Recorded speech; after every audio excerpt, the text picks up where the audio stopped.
रात को सोई नहीं है क्या? मुझे समझ नहीं आ रहा कि ज़ारा एक ऐसे आदमी के साथ कैसे रह सकते हैं। जैसे हर औरत रहती है। हर औरत मतलब? यानी तुम भी ऐसे रह लेती? नहीं, मैं कोई ज़हनी मरीज नहीं और मैं बेवकूफ औरतों की तरह सेल्फलेस भी नहीं। तो क्या सेल्फलेस होना कोई जुर्म है जो उसकी सजा मिले? जुर्म नहीं है, लेकिन लोग उसको ना ऐब ही समझते हैं। खास तौर पर जब औरत सेल्फलेस होती है तो मर्द उसको बहुत लेस फील करवाते हैं। उसके सेल्फ रिस्पेक्ट की धज्जियां उड़ाकर उसकी मेंटल हेल्थ तबाह कर देते हैं। तो क्या तुम मुझे भी ऐसा समझती हो? आपके बारे में मैं तब ऐसा समझती थी जब मैं खुद सेल्फलेस हुई थी। मैं अपनी सेल्फ रिस्पेक्ट में किसी भी किस्म की समझौता नहीं करती। चाहे तुम्हें उस इंसान से मोहब्बत ही क्यों ना हो। मुझे ऐसी मोहब्बत और महबूब नहीं चाहिए तो मुझे समझौता करने पर मजबूर करे। यानी तुम मेरे बगैर रह लोगी? मैं तो समझ रहा था कि तुम मेरे बगैर नहीं।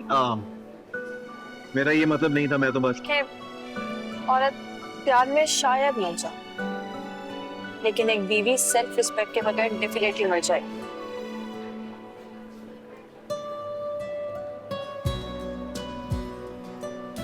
और मैं तुम्हारी सेल्फ रिस्पेक्ट में कभी कोई कमी नहीं आने दूंगा।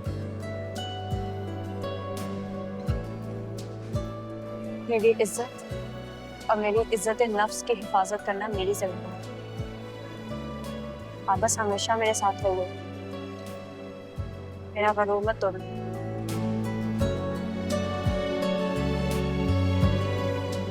खाना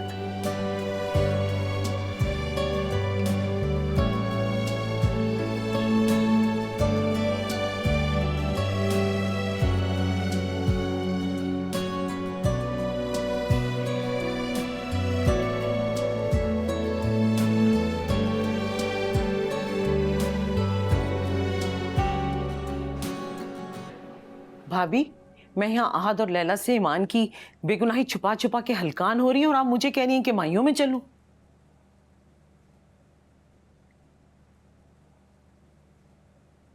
हिम्मत नहीं हो रही अकेले जाने की। तुम साथ चलोगी तो सहारा हो जाएगा ना। ज़ारा तो जा रही है ना आपके साथ भाभी। बेचारी वैसे भी अपना घर बचाने के लिए आपकी डुगडुगी पर नाच तो रही है। उससे भी क्या नजर मिलाऊं मसरत।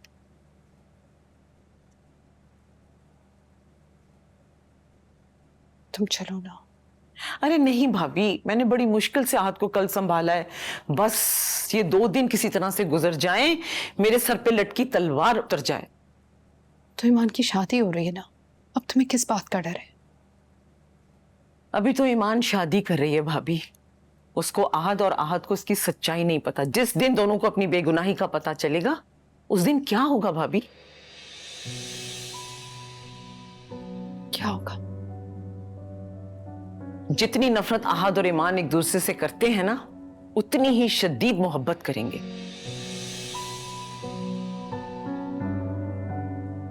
फिर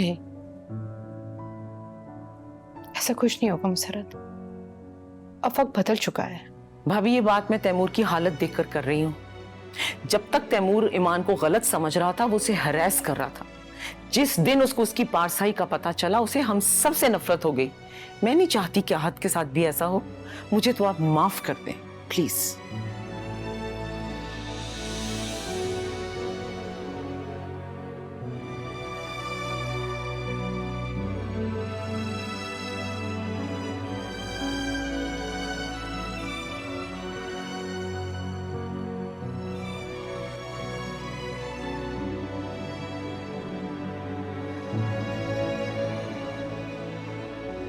तैमूर भाई तुम्हारे साथ ऐसा कैसे कर सकते हैं, वो भी इस हालत में? पर ख्याल तो इस हालत का फिलहाल ने भी नहीं किया।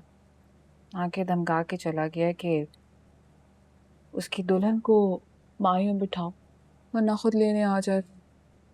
तुम चलोगे? हरगिज़ नहीं। दूसरों की बर्बादी इंजॉय करने नहीं जाता मैं। फिलहाल तो खैर बहुत खुश है। यकीनन तुम्हारा भाई जो है, आंखों देखी मक्खी खाना तुम लोग के खून में।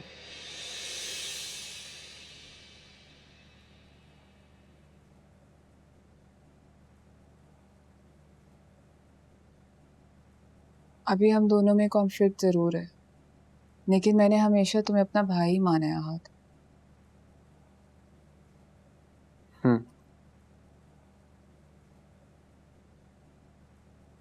तुम शादी कर लो, रिदा अच्छी लड़की है। अच्छे तो तुम्हें तैमूर भाई भी लगते थे।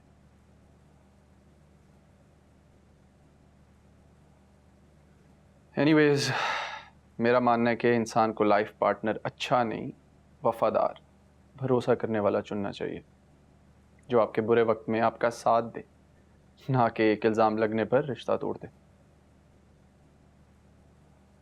ये बातें तुम्हारे मुंह से अच्छी नहीं लग रही आहत। मेरे मुंह से मतलब?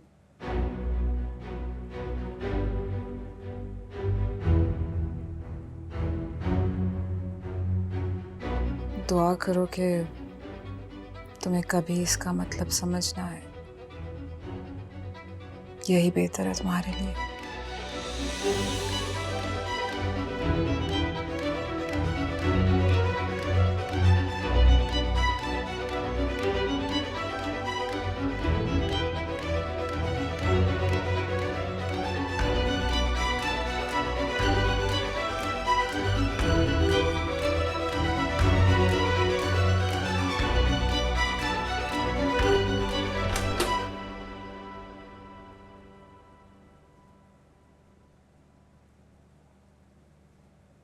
करीम, करीम गाड़ी निकालो।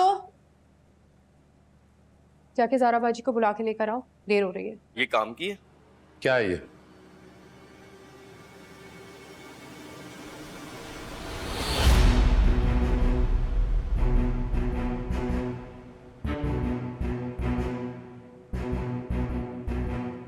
ये काम ही नहीं। तैमूर भाई के कपड़ों से।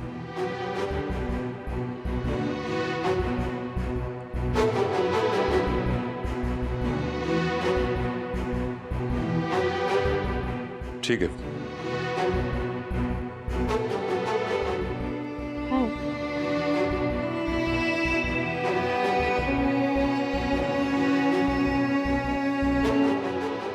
ये हीलिंग पॉइजन क्यों मंगाया होगा तैमूर को? जाहिर है मारने के लिए मंगवाया। मारने के लिए? किसको? क्या ज़ारा को? ज़ारा को मारने की जरूरत तो नहीं है। यस। चलें?